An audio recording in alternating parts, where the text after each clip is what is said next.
Shalom ప్రభువైన యేసుక్రీస్తు నామములో మీ అందరికీ శుభములను సమాధానము కలుగును గాక. This is Nehemiah, this time from the heart of Shiloh. ఇంతకు ముందు వీడియోలో మీకు మాట ఇచ్చినట్టుగానే ఇప్పుడు నేను షిలోహుకు వచ్చాను. ఈ షిలోహులోనే ఎర్రని పెయ్యలు ఉన్నాయి. ఆ ఎర్రని పెయ్యలను ఈ వీడియోలో లైవ్ గా మీకు చూపించబోతూ ఉన్నాను. అంతేకాదు వాక్యంలో గమనించినట్లయితే ఇశ్రాయేలీయులు యోర్దాను నదిని దాటాక వారు మొట్టమొదటిగా ప్రత్యక్ష గుడారాన్ని ఈ షిలోహులోనే వేయడం జరిగింది. పాత నిబంధనలో షిలోహులో ఏ స్థలం అయితే ప్రత్యక్ష గుడారాన్ని ఇశ్రాయేలీయులు నిలిపారో ఆ స్థలాన్ని కూడా ఈ వీడియోలో నేను మీకు చూపించబోతూ ఉన్నాను. ఈ షిలోహుకు వాక్యంలో ఎంతో ప్రాధాన్యత ఉన్నది. ఇశ్రాయేలీయులకు 3 ప్రధానమైన నగరాలు ఉన్నాయి. అదేంటి అని అంటే మొట్టమొదటిగా షిలోహు, హెబ్రోను, యెరూషలేము. మహారాజైన దావీదు గారు మందసాన్ని యెరూషలేములోకి తీసుకుని వెళ్ళడానికంటే ముందుగా దాదాపు 300 సంవత్సరాలు మందసము ఈ షిలోహులోనే ఉన్నది. ఈ షిలోహు ఇశ్రాయేలీయులకు మతపరమైన రాజధానిగా ఉన్నది. యాజకులు, ఇజ్రాయేలు పెద్దలు ప్రధానమైన నిర్ణయాలన్నీ ఈ షిలోహులోనే తీసుకుంటూ ఉండేవారు. అంతేకాదు ఎర్రని పెయ్యను గురించి చాలా డీటెయిల్ గా నేను మీకు ఈ వీడియోలో చూపించబోతూ ఉన్నాను. చాలా లోతైన సత్యాలను ఈ వీడియో ద్వారా మీరు తెలుసుకోబోతూ ఉన్నారు. ఎవరు కూడా మిస్ అవ్వమాకండి, చివరి వరకు చూడండి. మీరు నాకు చేసే సహాయం ఒక్కటే, ఏంటి అని అంటే నేను ఎంతో వెల చెల్లించి యెరూషలేము నుండి ఎంతో దూరం ప్రయాణం చేసి ఈ ప్రాంతానికి రావడం జరిగింది, డైరెక్ట్ గా ఎర్రని పెయ్యలను మీకు చూపించడానికి. సో కాబట్టి మీరు నాకు చేసే సహాయం ఏంటి అని అంటే తప్పకుండా లైక్ చేయండి. ఇంకా మన వీడియోను సబ్స్క్రైబ్ చేసుకున్నట్లయితే తప్పకుండా సబ్స్క్రైబ్ చేసుకోవాల్సిందిగా మనవి చేస్తూ ఉన్నాను. ఓకేనా, లోపలికి వెళ్దాం పదండి.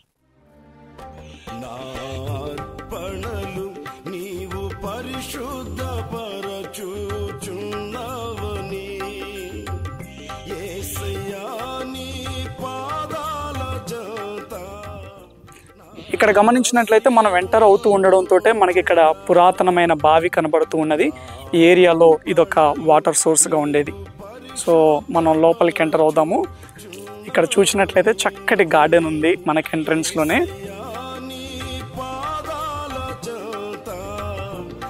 సో ఇది రిసెప్షన్. సో రిసెప్షన్లోకి వెళ్ళి మనం టికెట్ తీసుకోవాలి.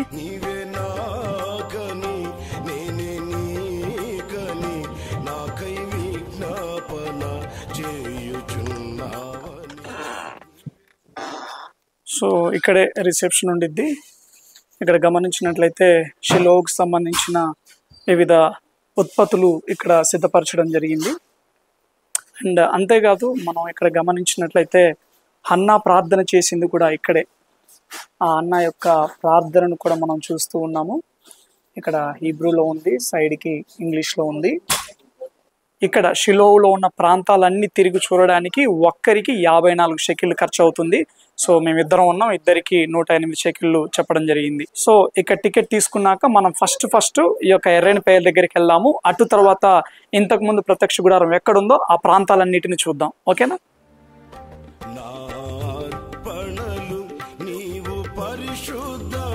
వెళ్దామా? ఇడితే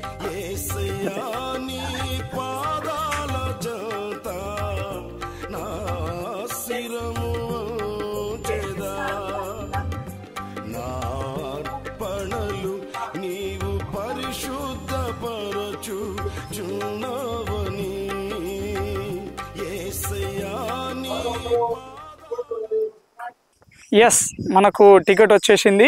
ఈ టికెట్ తీసుకొని ఆ రిసెప్షన్ నుండి ఇలా బయటికి రాగానే మాకు ఇక్కడ ఇవి కనపడ్డాయి. ఇది చూస్తే మీకేం గుర్తొస్తుంది? ఇక్కడ 12 పలకలు కనబడుతూ ఉన్నాయి. యాజకుని వస్త్రానికి ఇక్కడ ఆ బ్రెస్ట్ ప్లేట్ ఉంటుంది కదా, ఆ ప్లేట్కి తొడిగించే 12 రత్నాలు మనకి ఇక్కడ కనబడుతూ ఉన్నాయి. మేము ఇక్కడికి రాగానే ఎర్రని పెయ్యల యొక్క అరుపులు వినబడుతూ ఉన్నాయి మాకు. ఆ ఎర్రని పెయ్యలు రండి రండి అని పిలుస్తున్నట్టుగా ఉంది. ఫస్ట్ అక్కడికి వెళ్దాం పదండి. సో మనం ఇప్పుడు ఎర్రని పెయ్య దగ్గరికి వెళ్తూ ఉన్నాము. అక్కడ ఒక షెడ్ కనపడుతుంది కదా, అక్కడ ఎర్రని పెయ్యలు ఉన్నాయి. ఓకే, ఇక్కడ మనం దారిలో గమనించినట్లయితే ఇక్కడ మనకు ఒలీవల నూనె తీసే గానుగ కనబడుతూ ఉన్నది. సో ఇదే ఒలీవల నూనె తీసే గానుగ. ఇక్కడ గమనించినట్లయితే చుట్టూ మనకు ఒలివ చెట్లు కనబడుతూ ఉన్నాయి. చూడండి, చుట్టూ ఒలివ చెట్లు ఉన్నాయి. ఆ ఒలివ చెట్ల మధ్యలో ఇక్కడ గానుగ ఉన్నది. నిజంగా నాకు ఈ ప్లేస్లో ఉండడం నాకు ఎంత ఎక్సైటింగ్గా ఉంది అని అంటే, ఏ స్థలంలో అయితే దేవుని యొక్క ప్రత్యక్ష గుడారాన్ని నిలిపారో, ఏ స్థలంలో అయితే దేవుని యొక్క మహిమ నిలిచి ఉన్నదో ఆ స్థలంలో ఉండడం నాకు చాలా సంతోషంగా ఉన్నది. ఆ కాలంలో ఇక్కడ ఈ యొక్క ఒలీవల నూనెను తీయడానికి ఈ రకంగా గానుగలు వాడుతూ ఉండేవారు. ఇక్కడ ఎద్దును కట్టేసి గానుగ ఇలా తిప్పుతూ ఉండేవారు. సో మనమైతే తిప్పలేము, మన వల్ల కాదు, ఇంకెవరైనా బలవంతుల వల్ల అవుతుందేమో కానీ మనది అసలే బక్కపానం కదా, మనతోటి కాదు. ఓకేనా? ఓకే, ఎర్రని పైన చూద్దాం పదండి.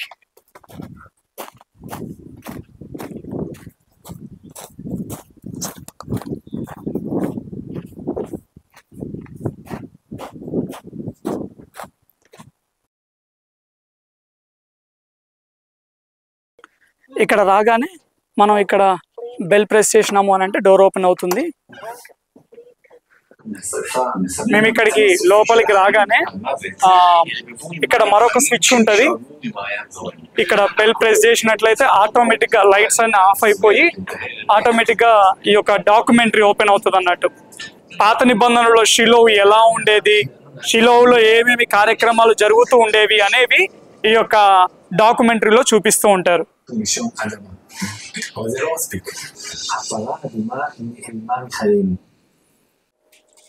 సో ఆ డాక్యుమెంటరీ అయిపోగానే ఆటోమేటిక్గా ప్రొజెక్టర్ స్క్రీన్ క్లోజ్ అయిపోతుంది. క్లోజ్ అయిపోయి అది పైకి వెళ్ళిపోయి ఈ యొక్క గ్లాస్ ఓపెన్ అయిపోయింది.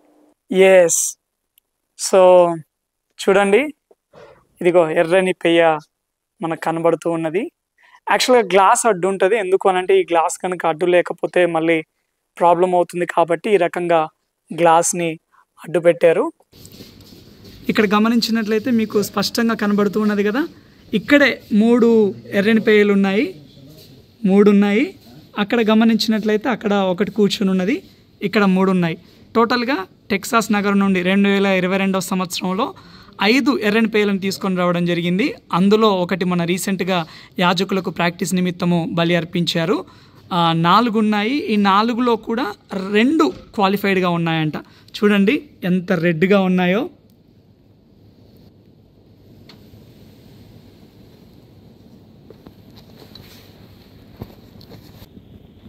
ఈ ఎర్రని పెయ్యలను ఎలా అర్పిస్తారు, ఆ క్రమం ఏంటి, వాటన్నిటినీ నేను మీకు స్పష్టంగా వివరిస్తాను. అందులో చాలా లోతైన సత్యాలు ఉన్నాయి.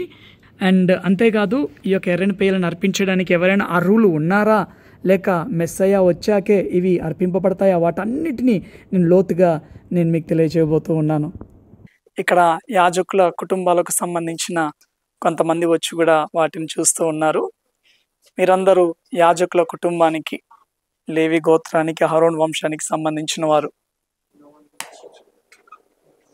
సో ఎర్రని పెయ్యలను, రెడ్ వేఫర్స్ని చూశారు కదా. అక్కడ మనం ఎక్కువసేపు సమయం గడపడానికి అవకాశం లేదు, కానీ మనకిచ్చిన కొంత సమయమైనా కానీ స్పష్టంగా ఆ ఎర్రని పెయ్యలను చూడడానికి దేవుడు కృప చూపించాడు. ముందైతే మనం యెహోషువ కాలంలో ఏ స్థలమందు అయితే ఆ యొక్క ప్రత్యక్ష గుడారాన్ని నిలవబెట్టారో ఆ స్థలాన్ని చూద్దాం. ఓకేనా? మేము ఇంతకుముందుకు ప్రత్యక్ష గుడారం ఉన్న స్థలం దగ్గరికి వెళ్తూ ఉన్నప్పుడు ఇక్కడ మాకు ఒక చెట్టు కనపడింది. ఇది ఒలివ చెట్టు. ఈ చెట్టుకున్న ప్రత్యేకత ఏమిటి అని అంటే, మరి ఈ యొక్క సమరయ ప్రాంతంలో ఇశ్రాయేలీలకు దేవుడిచ్చిన ఆ అధికారాన్ని, ఈ నేల మీద దేవుడు వారికి ఇచ్చిన అధికారానికి గుర్తుగా ప్రైమ్ మినిస్టర్ బెంజమిన్ నెతన్యాహు గారు ఈ యొక్క చెట్టును నాటడం జరిగింది. ఈ చెట్టుని చూడండి ఒకసారి. ఈ చెట్టును present prime minister Benjamin Netanyahu గారు నాటడం జరిగింది. సో ఇంతకు ముందుకు ప్రత్యక్ష గుడారం నిలిపిన స్థలాన్ని చూద్దాం పదండి. ఎస్, ఇక్కడ మేము నడుచుకుంటూ వెళ్తున్నప్పుడు మాకు ఒక కట్టడం కూడా కనిపించింది. ఇదేంటి అని అంటే, బైజాంటైన్ ఎంపైర్ కాలంలో, ఆ కాలంలో ఇక్కడ చర్చ్ కట్టడం జరిగింది. ఆ చర్చ్ యొక్క ఆనవాళ్ళు కూడా ఇక్కడ మీకు కనబడుతూ ఉన్నాయి. చూడండి. సో ఈ రాళ్ళు ఏవైతే ఉన్నాయో, ఈ ఫౌండేషన్స్ ఏవైతే ఉన్నాయో ఆ చర్చ్ యొక్క ఆనవాళ్ళు. అంతేకాదు ఆ ఫ్లోర్ కూడా నేను మీకు చూపిస్తాను. చూడండి, ఇక్కడ ఆ ఫ్లోర్ ఆనవాళ్ళు కూడా కనబడుతూ ఉన్నాయి. దీనిని మొజాయిక్ ఫ్లోర్ అని పిలుస్తూ ఉంటారు. దగ్గరికి వెళ్ళి నేను మీకు చూపిస్తాను. చూడండి ఆ యొక్క ఆనవాళ్ళు ఎలా ఉన్నాయో. ఆ యొక్క ఫ్లోర్ యొక్క మార్బుల్స్ కూడా చూడండి, మార్బుల్ కావచ్చు, ఆ డిజైన్ కావచ్చు, అలాగే ఉన్నాయి.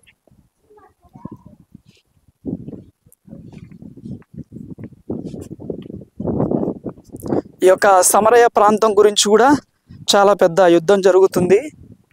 దీన్ని నేను మీకు ఫ్యూచర్ వీడియోస్లో ఎక్స్ప్లెయిన్ చేస్తాను.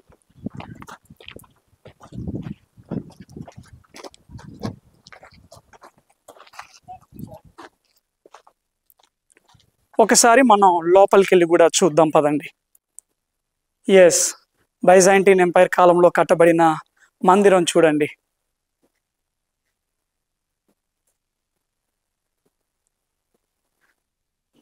చూడండి ఆ యొక్క పురాతన మందిరం యొక్క ఆనవాళ్ళు ఎలా ఉన్నాయో. అండ్ మీరు ఇక్కడ గమనించినట్లయితే పిల్లర్స్ కూడా కనబడుతూ ఉన్నాయి. అంతేకాదు ఇక్కడ కూడా ఆ యొక్క మొజాయిక్ ఫ్లోర్ మీకు కనబడుతూ ఉంది. ఆ యొక్క ఫ్లోర్ డిజైన్స్ కూడా చూడండి. ఎస్, దేవుని యొక్క వాక్యం తెలియజేస్తూ ఉంది, షిలోహులో నుండి ఆయన ప్రభావం వెళ్ళిపోయినది అనేసి. మనం ప్రార్థన చేయాలి, దేవుని యొక్క ప్రభావము తిరిగి ఈ స్థలంలోనికి రావాలి, అనగా ఈ యొక్క దేశము మీద దేవుని యొక్క అభిషేకము కుమ్మరింపబడాలి అని మనమందరం కంటిన్యూగా ప్రార్థన చేస్తూ ఉండాలి. సో ఇప్పుడు ఆ యొక్క ప్రత్యక్ష గుడారాన్ని నిలవబెట్టిన స్థలానికి వెళ్దాం. చూడండి, మీరు ఇక్కడ గమనించినట్లయితే ఇక్కడ పురాతనమైన రాళ్ళన్నీ కనబడుతూ ఉన్నాయి. కొంత ఏరియాని ఆ యొక్క క్లాత్ తోటి కప్పేశారు. ఇక్కడ తవ్వకాలు జరుగుతున్నాయి.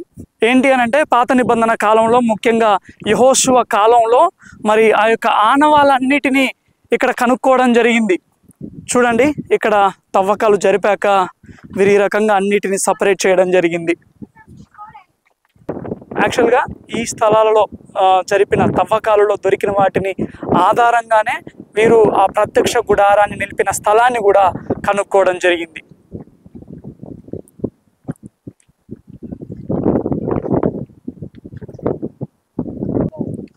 ఇక్కడ తవ్వకాలు జరిపిన స్థలానికి ఎదురుగానే మీరు గమనించినట్లయితే ఇక్కడ కూడా ఒక కట్టడం కనబడుతూ ఉన్నది. చూడండి, ఇక్కడ కూడా తవ్వకాలు జరిపారు. అక్కడ బ్లాక్ క్లాత్ కప్పివేయడం జరిగింది. ఈ యొక్క పురాతనమైన రాళ్ళు, ఈ కట్టడాలు ఏంటంటే ఇది కూడా బైజాంటిన్ ఎంపైర్ కాలం నాటి చర్చ్. ఇది మీరు ఇక్కడ గమనించినట్లయితే చూడండి, ఇక్కడ బైజాంటిన్ చర్చెస్ అని ఉన్నది. ఓకే, సో అక్కడ మనం దూరంగా ఉన్న స్థలంలో మనం ఎరణ్పేను చూసాం. అక్కడ నుండి నడుచుకుంటూ వస్తుంటే మనకు ఈ యొక్క కట్టడాలు, ఈ యొక్క తవ్వకాలన్నీ కనబడుతూ ఉంటాయి. సో ఇప్పుడు మనం ఆ యొక్క ఎక్కడైతే మందసం ఉన్నదో ఆ స్థలానికి వెళ్ళాలి అని అంటే వీటన్నిటిని దాటుకుంటూ ఇలా మెట్ల మార్గం ఉంది, ఆ మెట్లు ఎక్కుకుంటూ మనం పైకి వెళ్ళాలి. ఈ సీనరీ చూడండి ఎంత బాగుందో, భలే ఉంది. మనం యాక్చువల్గా మూవీస్లో చూస్తూ ఉంటుంటాం కదా, ఈవెన్ చోజన్ సిరీస్లో కూడా మనకు పురాతన కాలం నాటి ఆ యొక్క ఇజ్రాయెల్ను చూపిస్తూ ఉంటుంటాడు. కానీ ఇక్కడ పురాతన కాలం నాటి సెట్లను అవేం చేయాల్సిన అవసరం లేదు. ఇలా చూస్తుంటేనే మనకు అర్థమైపోతుంది ఎంత అద్భుతంగా ఉందో. సో ఇలా మేము పైకి ఎక్కుతూ ఉన్నప్పుడు మాకు ఇక్కడ ఒలీవ నూనె తీసే గానుగ కూడా మాకు ఇక్కడ కనపడింది. చూడండి, ఆ యొక్క తవ్వకాలలో అవన్నీ బయటపడడం జరిగింది. ఆ కాలం నాటి ఒలీవ నూనె గానుగ ఇది.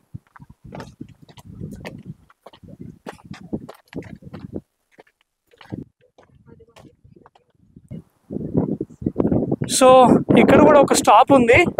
మనం ఈ స్టాప్ ఏంటో చూద్దాం ఒకసారి. ఓకేనా, మనం ఎలాగో ఇంత దూరం వచ్చాం కాబట్టి ప్రతి ప్లేస్ని మనం ఎక్స్ప్లోర్ చేద్దాం.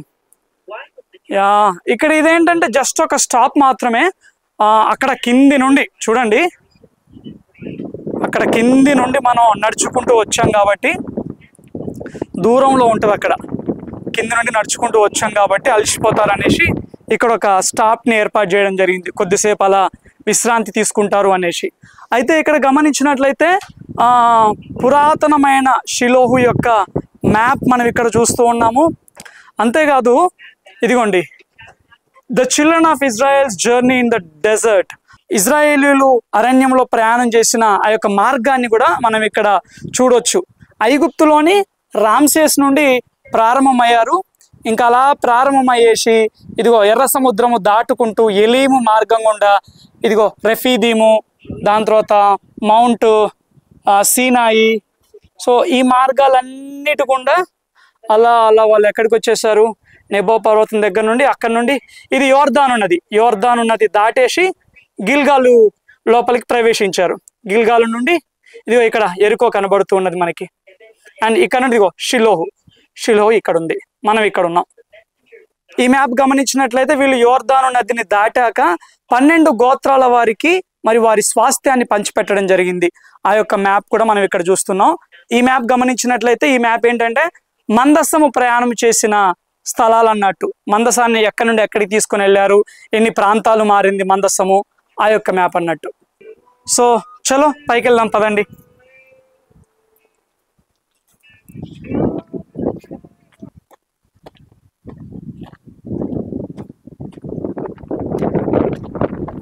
చూడండి చుట్టూ ఎలా కొండలు ఉన్నాయో. అసలు యాక్చువల్గా ఇజ్రాయెల్ అంటేనే కొండలు తెలుసా, ఇజ్రాయెల్ అంటేనే కొండలు లోయలు. ఎక్కడ చూసినా కానీ మనకు అసలు ప్లెయిన్ ల్యాండ్ కనిపించదు, అన్ని కొండలు లోయలు ఇవే ఉంటాయి. కానీ అటువంటి కొండలు లోయల్లో కూడా వీళ్ళు ఎంత అద్భుతంగా కట్టడాలు కట్టుకున్నారో, ఇల్లులు కట్టుకోవడం అయితేనేమి, రోడ్లు వేసుకోవడం అయితేనేమి, ఈ యొక్క రైల్వే మార్గాలు ఏర్పరచుకోవడం అయితేనేమి, చాలా అద్భుతంగా ఏర్పరచుకున్నారు. దారిలో వస్తూ ఉన్నప్పుడు ఈ బిల్డింగ్ కనిపించింది. ఒకసారి ఈ బిల్డింగ్ లోపలికి కూడా వెళ్దాము, ఈ బిల్డింగ్ లోపల ఏముందో చూద్దాం. ఓకేనా? ఓకే, ఈ బిల్డింగ్ లోకి రాగానే ఆటోమేటిక్గా డోర్స్ క్లోజ్ అయిపోయాయి, కర్టన్స్ క్లోజ్ అయిపోయి ఈ యొక్క ప్రొజెక్టర్ ఆన్ అవ్వడం జరిగింది. ఈ యొక్క షిలోహులోని స్థలాన్ని ఈ గోత్రాలకు ఏ రకంగా పంచిపెట్టారు అనేది ఈ రకంగా మూవీ రూపంలో చూపిస్తారు. ఇక్కడ ఒక్కరున్నా ఇద్దరున్నా కానీ ఇది లోపలికి రాగానే ఆటోమేటిక్గా ఓపెన్ అవుతుంది. ఇక్కడ ఎవరు ఉండరు, కానీ అంత సెన్సార్ రూపంలో ఆటోమేటిక్గా క్లోజ్ అయిపోతుంది, ఆటోమేటిక్గా ఓపెన్ అవుతుంది. May the Lord bless and guard you. Amen. May the Lord make his face to shine upon you and be gracious unto you. Amen. May the Lord lift up his face unto you and give you peace. Amen. So ఇప్పటి వరకు మనం ఆ documentary చూసింది ఎక్కడంటే second ఫ్లోర్లో, ఇది కింద first ఫ్లోర్లో అన్నట్టు. ఒకసారి లోపలికి వెళ్దాం పదండి, ఇక్కడ కూడా ఏముందో చూద్దాం. ఎస్, సో ఇక్కడ మనం గమనించినట్లయితే పురాతనమైన వస్తువులు కనబడుతూ ఉన్నాయి. ఇదేమో బైజాంటీన్ ఎంపైర్ కాలం నాటిది, ఇదేమో రోమన్ పీరియడ్ నాటిది, ఇదేమో ముస్లిం పీరియడ్ నాటిది. అండ్ ఇక్కడ గమనించినట్లయితే కానానైట్ పీరియడ్. ఇక్కడ చూడండి, ఇది పీరియడ్ ఆఫ్ జడ్జెస్, న్యాయాధిపతుల కాలం నాటి పాటరీ. ఇది న్యాయాధిపతుల కాలం నాటి పాటరీ. ఇక్కడ కూడా కనబడుతూ ఉన్నది పీరియడ్ ఆఫ్ ద జడ్జెస్, న్యాయాధిపతుల కాలం నాటి pottery. And first temple period, మొట్టమొదటి దేవాలయం కట్టబడింది కదా, ఆ కాలం నాటి పాటరీ. సో పురాతనమైన కాలం నాటి పాటరీ మొత్తం ఇక్కడ ప్రదర్శించడం జరిగింది. చూడండి ఆ కాలం నాటి పాటరీ. ఇది వచ్చేసి కానానైట్ పీరియడ్, కనానీయుల కాలము నాటి పాటరీ. ఇది అప్పటివి కూడా భద్రంగా ఎలా జాగ్రత్తగా పెట్టారో చూడండి.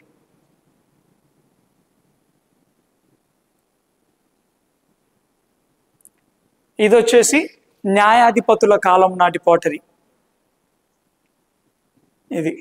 ఇది వచ్చేసి మొట్టమొదటి దేవాలయపు కాలం నాటి పాటరీ. ఇక్కడ ఈ బుట్ట చూడండి, ఈ బుట్ట ఈ షిలోహును ఈ యొక్క బ్రిటిషర్లు పరిపాలించినప్పుడు ఆ కాలం నాటి బుట్ట ఇది. ఓకే, మనం బయటికి వెళ్దాము.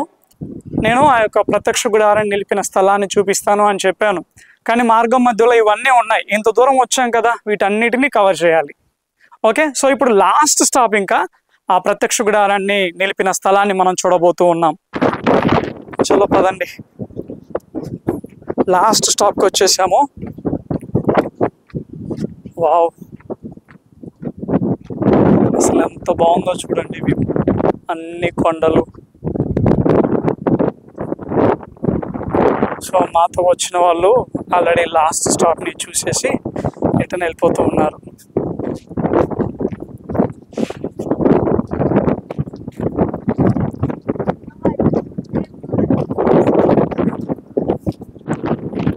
ఎస్, ఫైనల్గా మనం ఈ యొక్క ప్రత్యక్ష గుడారాన్ని పెట్టిన స్థలానికి వచ్చేసాం మనం. చూడండి, overlooking the proposed site of the tabernacle.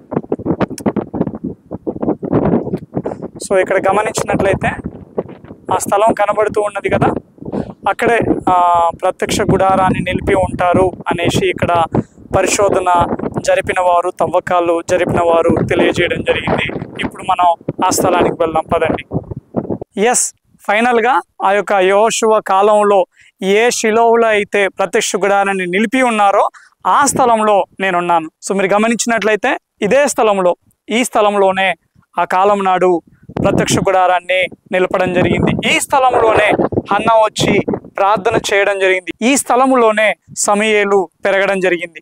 ఇశ్రాయేలీలు ఈ యొక్క కానానులోకి మందసాన్ని తీసుకొని వచ్చాక ఆ మందసాన్ని ఫిలిస్తీన్లు తీసుకొని వెళ్ళేంత వరకు కూడా ఇదే స్థలంలో మందసాన్ని నిలిపి ఉండడం జరిగింది. మీరు ఇక్కడ గమనించినట్లయితే ఇక్కడ హన్నా ప్రార్థనను కూడా ఇక్కడ పెట్టడం జరిగింది.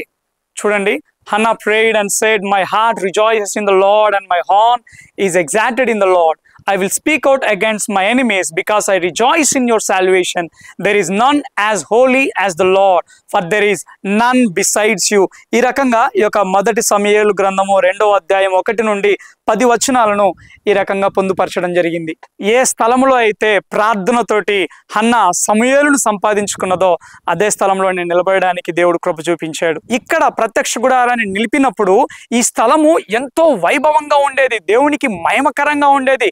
దేవుని మహిమ ఇక్కడే నిలిచి ఉన్నది అన్నట్టుగా ఎంతో ఉజ్జీవకరముగా ఈ స్థలం ఉండేది. ప్రధానమైన నిర్ణయాలన్నీ ఈ స్థలంలోనే తీసుకునేవారు. ఇజ్రాయేలు గోత్రీకులకు స్వాస్థ్యమును ఈ స్థలం నుండే పంచిపెట్టారు. అంతటి మహిమకరమైన స్థలము దేవుడు విసర్జించిన స్థలముగా మార్చబడింది. ఇజ్రాయేలీలు ప్రత్యక్ష గుడారానికి రావడం మానేశారు, భయంకరమైన పాపంలో ఉన్నారు. అంతేకాదు ప్రత్యక్ష గుడారంలోనే దేవుని సన్నిధిలోనే ఏలీ కుమారులు భయంకరంగా పాపం చేస్తూ ఉన్నారు. దేవుడు అనేక మారులు వీరికి వార్నింగ్ ఇచ్చాడు. అయినా కానీ ఇశ్రాయేలీలు ఆ వార్నింగ్స్ ని నిర్లక్ష్యం చేయడంతో దేవుడు ఫిలిస్తీన్లను ప్రేరేపించి ఫిలిస్తీన్ల చేతికి ఆయన మందసాన్ని అప్పచెప్పడం జరిగింది. ఎప్పుడైతే దేవుని మందసము ఫిలిస్తీన్ల చేతికి అప్పచెప్పబడింది అనేసి యొక్క ఏలీ కోడలు వినిందో అప్పుడే పుట్టిన తన యొక్క కుమారునికి దేవుని ప్రభావము వెళ్ళిపోయింది అన్నదానికి గుర్తుగా ఇకబోదు అని పేరు పెట్టడం జరిగింది.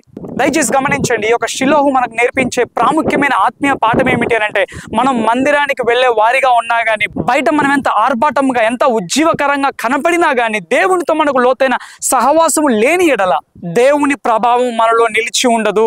మన జీవితంలో నుండి, మన యొక్క కుటుంబాలలో నుండి దేవుని ప్రభావం వెళ్ళిపోతుంది అన్న ఆత్మీయ సత్యాన్ని మనం ఇక్కడ నేర్చుకోవచ్చు. అందుకే ఈ యొక్క అంత్యకాలంలో వేషధారణను విడిచిపెట్టాలి, నిలువెచ్చని జీవితాన్ని విడిచిపెట్టాలి. దేవునితో లోతైన సహవాసము కలిగి ఉంటేనే దేవుని యొక్క మహిమను, దేవుని యొక్క ప్రభావాన్ని మనం మన ఆత్మీయ జీవితంలో అనుభవించగలుగుతాం. తద్వారా అంత్యకాలపు ఉజ్జీవానికి దేవుడు మనల్ని తప్పక సిద్ధపరుస్తాడు. ఏ రకంగా అయితే హన్నా కన్నీటితోటి దేవుని సన్నిధిలో ప్రార్థించి ఆ స్వాస్థ్యాన్ని సంపాదించుకుందో అటువంటి ప్రార్థన జీవితాన్ని కలిగి మనము ఉజ్జీవాన్ని కనాలి. మనము మన యొక్క కుటుంబాన్ని దేవుని కొరకు సంపాదించుకోవాలి. దయచేసి ఈ స్థలం నుండి పరిశుద్ధాత్మ దేవుడు మనతో మాట్లాడే మాట ఏంటి అని అంటే, మన ముందు ఉంచే ప్రశ్న ఏంటి అని అంటే, మన ప్రార్థన జీవితం ఎలా ఉంది? ఈ షిలోహులో నుండి, ఇదిగో ఏ స్థలంలో అయితే నేనున్నానో ఈ యొక్క ప్రత్యక్ష గుడారములో నుండి దేవుని యొక్క మహిమ వెళ్ళిపోయినట్టుగా మన జీవితంలో నుండి దేవుని మహిమ వెళ్ళిపోకూడదు. బలమైన ప్రార్థన జీవితం ద్వారా, వాక్య జీవితం ద్వారా, దేవునితో లోతైన సహవాసము ద్వారా మనమందరము దేవుని మహిమలో ఎదుగుదుము గాక. దేవుని యొక్క మహిమ, దేవుని యొక్క ప్రకాశము మన మీద ఉదయించును గాక. ఆమేన్. సో ఇప్పటి వరకు మనం షిలోను స్పష్టంగా చూడడం జరిగింది. ఎరేని పేయులు ఎక్కడున్నాయి, అంతేకాదు మరి ఇక్కడే బైజాంటిన్ ఎంపైర్ కాలం నాటి ఆ యొక్క చర్చ్ యొక్క ఆనవాళ్ళను మనం చూసాం. అంతేకాదు మరి నా వెనకాలే గమనించినట్లయితే ఇశ్రాయేలీలు ఈ యొక్క కానానులోకి అడుగు పెట్టగానే ఏ స్థలంలో అయితే ప్రత్యక్ష గుడారాన్ని నిలిపారో ఆ స్థలాన్ని కూడా మీకు ఈ వీడియోలో చూపించడం జరిగింది. సో నేను యాక్చువల్గా ఈ వీడియో స్టార్టింగ్లో ఎర్రని పేయలను గురించి డీటెయిల్గా ఎక్స్ప్లెయిన్ చేస్తాను అని చెప్పడం జరిగింది. ఆల్రెడీ ఈ వీడియో లెంతీ అయిపోయింది, మరి వాటి గురించి కూడా ఎక్స్ప్లెయిన్ చేస్తే ఇంకా లెంతీ అయిపోతుంది కాబట్టి ఆ వీడియోను సపరేట్ గా నేను మీ ముందుకు తీసుకొని వస్తాను. ఎక్కువ సమయం తీసుకొని జస్ట్ ఒక 1 or 2 days గ్యాప్ లోనే ఆ వీడియోను కూడా పోస్ట్ చేస్తాను. సో ఇప్పటి వరకు చివరి వరకు ఈ వీడియో చూసిన ప్రతి ఒక్కరికి ప్రభు నామములో వందనాలు తెలియజేస్తూ ఉన్నాను. ఇంకా ఎవరైనా సబ్స్క్రైబ్ చేసుకున్నట్లయితే తప్పకుండా సబ్స్క్రైబ్ చేసుకోవాల్సిందిగా మనవి చేస్తూ ఉన్నాను. లైక్ చేయండి, కామెంట్ చేయడం మర్చిపోమాకండి. Thank you all. God bless you.